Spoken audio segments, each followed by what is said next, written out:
Je vais vous parler de contrôles à effectuer avant de partir, ce qui devrait vous aider à écarter des risques prévisibles d'accident ou d'incident. Les éléments de secours. La trousse de secours, assurez-vous qu'elle soit bien composée et surtout que les éléments périssables soient toujours valides.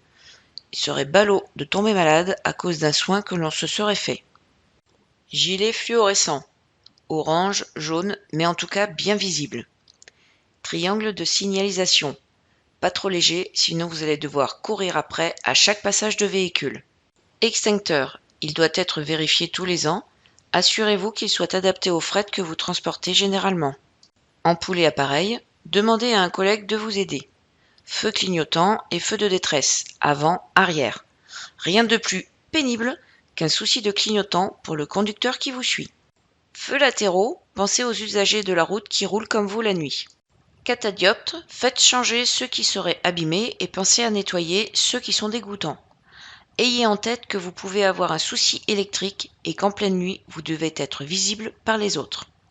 Ampoule de rechange, fusible et lampe de poche, je conseillerais plutôt une lampe frontale, même si elle décoiffe quand on l'a sur la tête, mais cela permet d'avoir les mains disponibles et peut-être de sauver quelqu'un parce qu'on aurait les mains libres.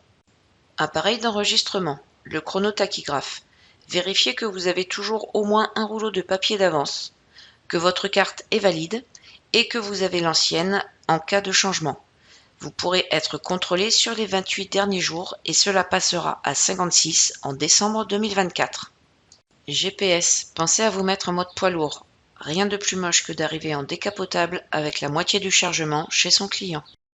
Téléphone, n'oubliez pas votre chargeur, mais surtout ne le manipulez pas, vous pourriez perdre 3 points et 135 € d'amende.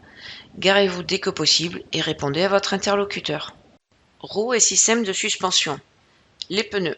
Assurez-vous que les marqueurs d'usure soient toujours visibles, que vous n'avez pas de déchirure ou d'objets clandestins, clous, morceaux de ferraille, qui n'attendent que le bon moment pour éclater votre pneu.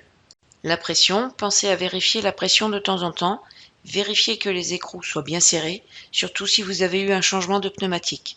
Suspension, n'oubliez pas de vérifier les coussins d'air en même temps.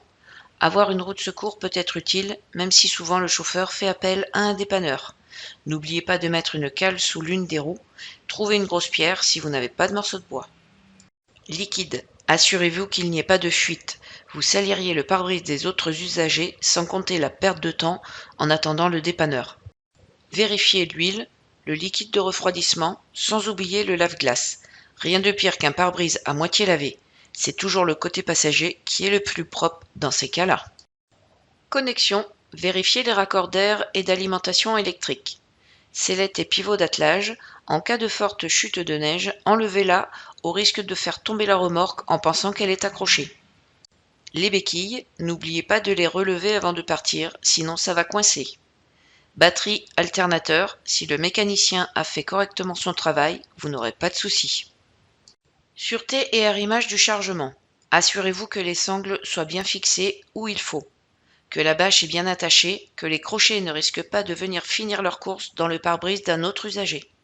Vérifiez que la bâche n'a pas subi les assauts de quelque voleur que ce soit ou les affres d'un arbre malveillant.